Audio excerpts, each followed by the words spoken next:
jadi tujuan konseling ini seperti yang Ibu jelaskan tadi,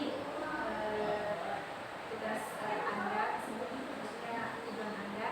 Jadi di sini Ibu hanya akan membantu menyelesaikan permasalahan-permasalahan yang Anda alami, tapi Ibu juga tidak bermaksud untuk menghakimi. Dan itu tergantung dari Anda. Ini atau tidak itu terserah dari Anda bagaimana. Sebelum masuk ke sesi konseling, ada beberapa asas yang harus kita pahami atau ketahui, dan diantaranya itu ada asas keterbukaan, asas kesukarelaan, dan asas kerahasiaan. Keterbukaan di sini itu Anda secara terbuka menceritakan permasalahan Anda terkait apapun yang terjadi. Jadi apapun itu nanti ya mesti terbuka.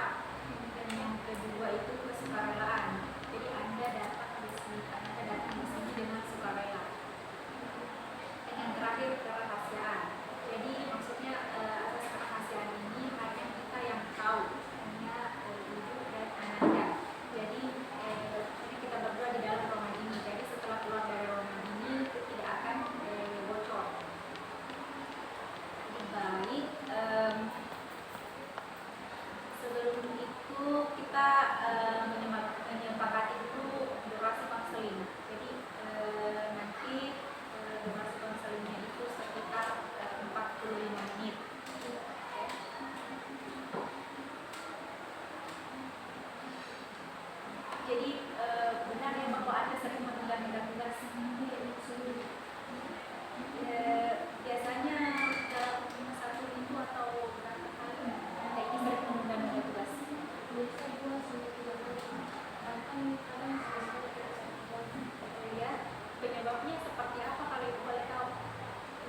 ada durasi kontraknya, mungkin mulai dari tanggal berapa, misalnya hari ini, besok atau lusa, terus sampai tanggal berapa, terus nanti reward yang anda mau dapatkan seperti apa.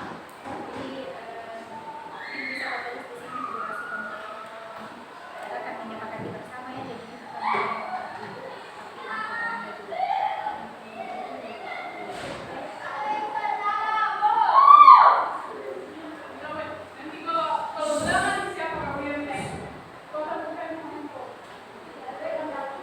Terus reward yang anda inginkan apa? Misalnya kayak menonton bioskop, nonton film, jalan-jalan atau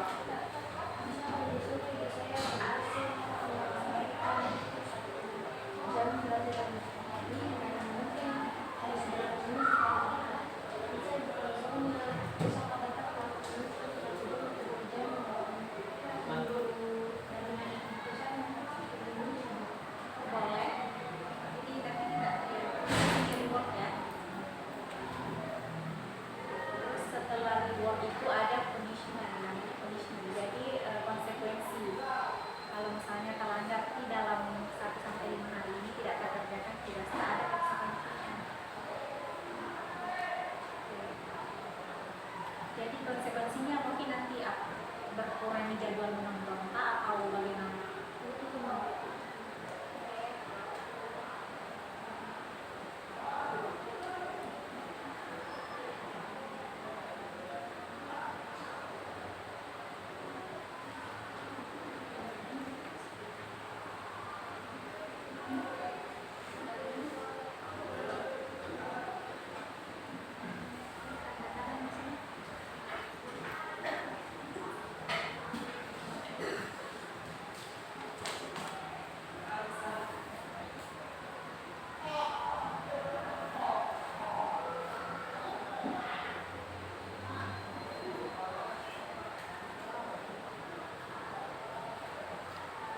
Oke, jadi ini kesepakatan kita ya dari kontrak perilaku.